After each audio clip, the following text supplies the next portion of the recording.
Hey everybody, today I want to discuss something that I see happen often. People will ask me about whether or not their lot size adds value. And particularly they will, I might talk to a homeowner or a property owner, and in discussing their property, they will say something like, well, my lot is larger than most of the houses in this neighborhood. So they assume that it adds value to their home. Now, this could be true, but it may not be true. Let's talk about that right now.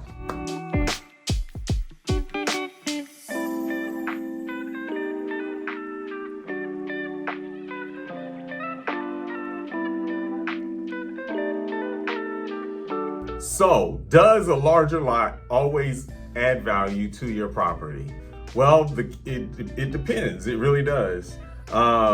There's a lot of confusion about that and a lot of assumptions that aren't necessarily true.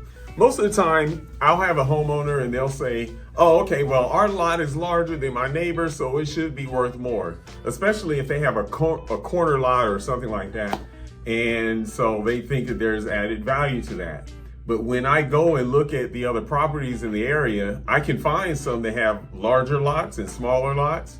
And I'll see that all things being equal with the properties, there's no real difference in the sales price of those homes over the last, in the recent 6 to 12 months.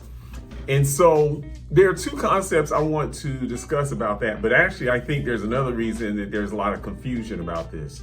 And it has to do with new home construction. If you go to a new home construction site, often you will see the builders, they will add a premium to certain lots. And often they justify that premium, that added value or that added price based upon the size of the lot or where it's located. So if it's located in a cul-de-sac, they'll say, well, there's a lot premium for this. Or if it's a little bit larger than the other lots, then they'll say there's an added premium. And so I think that's been, we've been trained to think automatically that a larger lot means that that's going to add value. But then when I'll go to that same builder community years later, I'll find that all the houses are selling for just about the same, and no one cares about the lot sizes. So there's two things I want to share with you. We have two concepts. We have excess lot and surplus lot. All right, excess lot and surplus lot. Now, excess lot is excellent.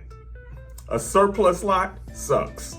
All right, that's the easy way that we just kind of remember these two concepts. Let's talk about excess lot. An excess lot is a lot where if you subdivided that lot, you could subdivide it in a way so that you could take that extra land and use it to redevelop, maybe add another property, or you could just simply sell it, and zoning would allow for that. It varies from county to county, but often zoning will say the lot sizes have to be a certain size in order to be marketable, and they won't even allow subdividing it if it doesn't fit those criteria. But if you have a lot like that, then you can subdivide it, and then we can say, yeah, there is some contributory value. That's a hard word to say. Contributory value to that lot because of that lot, and it could add value to the property.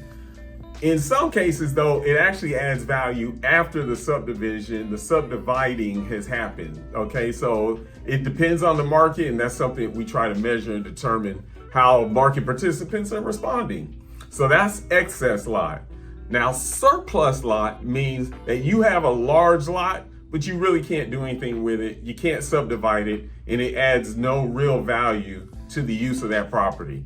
That happens quite often, especially when, let's say you have a large lot, and maybe, let's say it's like a corner lot in a neighborhood, and there's a townhome community, and you have the end units have a larger they have more square footage, but they can't subdivide that lot and do anything with it.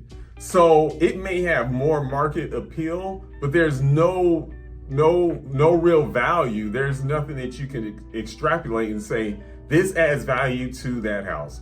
So again, we have excess lot. Did I do it right? Excess lot and surplus lot. Excess lot is excellent. So those are some of the considerations that we're taking when I'm trying to do an appraisal and I see something that has an extraordinary lot. I try to determine what is the value of that lot, but I also have to determine, is that lot, can it be subdivided and can it be sold off or redeveloped for some other purpose? Okay. Anyway, I hope this helps you. I hope it clears up some of the confusion and why people may say, well, I have 1,000 square foot more than my neighbor's lot. It may or may not, okay? But that's something we can determine based on the comps in your neighborhood. What I would like you to do, please subscribe to my channel, hit a like, and stay in touch with me. I love sharing information and give you some insight about real estate from the appraiser's perspective. And I just want to, help you out and help you make good real estate decisions. Talk to you soon. Bye-bye.